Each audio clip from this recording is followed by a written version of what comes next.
On a late afternoon in September 1940, the sky over London was ablaze with the contrails of combat. The Battle of Britain was raging, and the symbol of a nation's defiance, the elegant supermarine Spitfire, soared to meet the enemy. But what if it had never been built? Just 2 years earlier, in the offices of the Air Ministry, it was a potential failure. The original chief designer, R.J. Mitchell, had died in 1937, and his successor, Joseph Smith, was facing a crisis. Production promises of 5 aircraft a week were not met, and the company's small size, coupled with technical issues in subcontracting, led to such serious delays that the Air Ministry considered abandoning the program altogether. The Spitfire's very existence was in doubt before a single shot was fired in anger.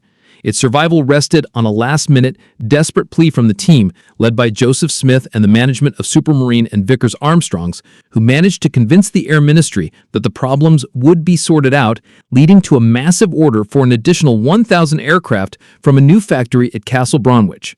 This last-minute reprieve saved the program and allowed the Spitfire Mark I to enter operational service in August 1938, forever changing the course of the war. The Spitfire had survived its birth, but it was about to face its first test in the chaotic reality of modern warfare during the Battle of France. While built as a specialized high-altitude interceptor, it was forced into a messy, low-altitude brawl over France, where its limitations were brutally revealed. This was the first crack in the hero's facade. Early Mark I models, with their 2-blade fixed-pitch propellers, were unable to provide the takeoff power or rate of climb needed for rapid interception. They were fitted with rudimentary canopies, lacking a crucial bulletproof windscreen to protect the pilot.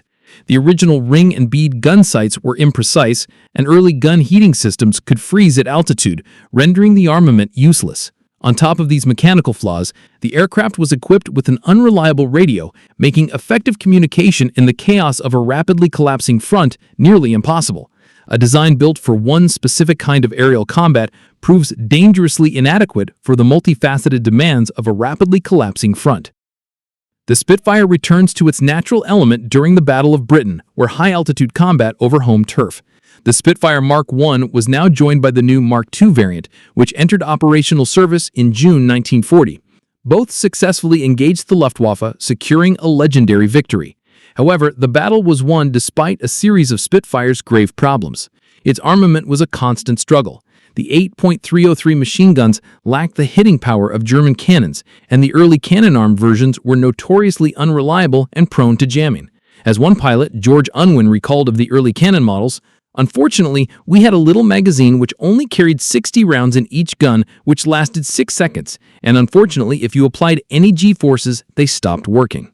Additionally, early Spitfires lacked crucial pilot protection, with no armored seat bulkhead or bulletproof windscreen. Communication was a constant challenge due to the unreliable early radios of Mark I and Mark II. The Spitfire's victory was not due to its technical invincibility, it was due to the demonstration of the skill of the pilots who mastered its flaws. This fragile victory was a reprieve, and the design team, led by Joseph Smith, must race against time to adapt their elegant fighter to meet a new and far more dangerous threat. As the Battle of Britain waned, the RAF feared a new kind of aerial attack from high-altitude pressurized bombers. While a new pressurized Spitfire was in development, designers needed an emergency stopgap. This led to the hurried creation of the Mark V, which entered operational service in February 1941. To create the stopgap, they took existing Mark I and II airframes and hastily installed the new Merlin 45 engine. This provided a significant increase in power and an improved carburetor that finally allowed for new zero-gravity maneuvers, resolving key performance issues. Furthermore, the Mark V introduced a new bulletproof windscreen and an armored seat bulkhead, finally providing the pilot with crucial protection. While some subvariants could carry cannons, the core issue of unreliable armament was never fully resolved. Suddenly, the German Focke-Wulf FW-190 arrived. This new, more powerful fighter outclassed the Spitfire Mark V in almost every respect at lower altitudes. The Spitfire was now on the back foot, its pilots fighting with an inferior machine. The FW-190 was such a shock that one pilot famously described the first encounters as Allied fighter formations being torn to shreds. Unlike the Spitfire, the FW-190 was powered by a rugged air-cooled radial engine that gave it superior low-altitude performance and was highly resistant to battle damage. It also possessed a fearsome armament of two 20mm cannons and four 7.9mm machine guns, giving it far greater hitting power than the Spitfire. The FW-190 also boasted a blistering roll rate, allowing it to outmaneuver the Spitfire in close combat. While the intended variants, the Spitfire Mark VII and VIII, were already underway, these models would take over a year to get into production. The Mark IX was the only viable option at the moment, because it was the fastest to produce. The Spitfire Mark IX entered operational service in July 1942. The designer's goal was simple: take the new, powerful two-stage supercharged Merlin engine and mount it onto an existing Mark V airframe. This hurried fix restored balance.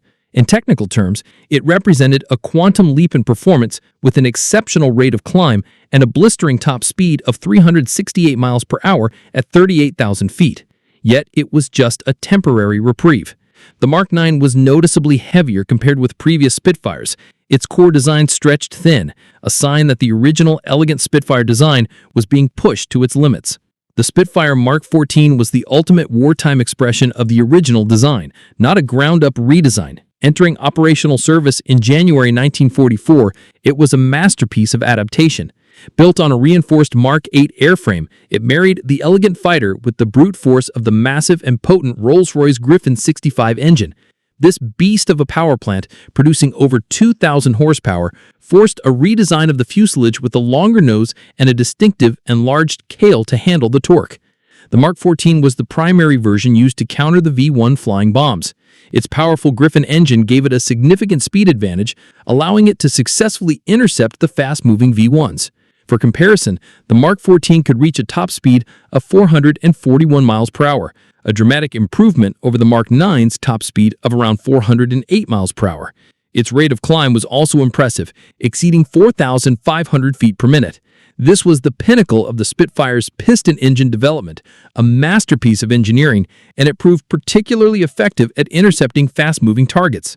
When facing the final variants of German fighters, such as the Focke-Wulf FW-190D9 and the Messerschmitt Bf-109K4, the Spitfire Mark XIV held a distinct advantage in key performance metrics. Its Griffin engine gave it a superior rate of climb and top speed at high and medium altitudes, while the FW-190 maintained its legendary roll rate and was highly resilient. The Spitfire 14 could outclimb it and outrun it, allowing the British pilot to choose when and how to fight. Against the Bf-109K4, the Spitfire 14 still had a clear advantage in both speed and climb.